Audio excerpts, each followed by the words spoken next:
আসসালামু আলাইকুম, সবাই কেমন আছেন? আশা করি সবাই অনেক ভালো আছেন। ঈদ মুবারক, ঈদ মুবারক, সবাইকে ঈদ মুবারক। আর যারা যারা গ্রামে গেছেন আমার আফুরা বাইয়ারা সবাই সাবধানে আসবেন গ্রাম থেকে, যেহেতু অনেকে লঞ্চে গেছেন, অনেকে গাড়িতে গেছেন, সবাই সাবধানে আসবেন। সময়ের চাইতে জীবনের মূল্য অনেক বেশি। সবাই সাবধানে আসবেন আর সবার জন্য আমার দোয়া রইল। সবাই যেন ঠিকঠাক মতো ঢাকায় ফিরতে পারেন, যারা ঢাকায় থাকতেন, যারা যারা সবার জন্য দোয়া রইল। আর আমি তো মাংস রান্না করার জন্য সব আয়োজন করতেছি।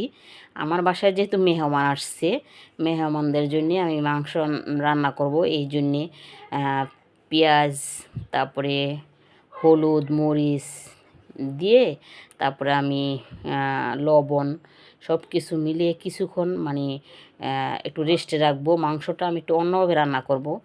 আমি রান্নাও তো ভালো পারি না, তারপরও চেষ্টা করি একটু ভালোভাবে রান্না করার জন্য, যেহেতু মেহমান আসছে। মেহমানরা যে মজা পায় খেয়ে, এই জন্য একটু চেষ্টা করি একটু ভালোভাবে রান্না করার জন্যে। এই জন্য আমি সব কিছু একবারে মানে মেখে তারপরে কিছুক্ষণ আমি রেস্টে রেখে দিব। তাহলে মানে ইয়াগুলো, এই যে মশলাগুলো সব মাংসের ভিতরে ঢুকবে। এই জন্যে এই দেখেন আমি ভালোভাবে একদম মানে ভালোভাবে মেখে মেখে মশলাগুলো ভালোভাবে মাংসের সাথে যে একদম ভিতরে ঢোকে, এই জন্য ভালোভাবে আমি মাখতেছি। মেখে তারপরে কিছুক্ষণ রেস্টে রেখে দেব। তারপরে এই দেখেন একটু পরে আবার ভালোভাবে আর একটু মেখে তারপরে এখন আমি চুলায় বসিয়ে দিব।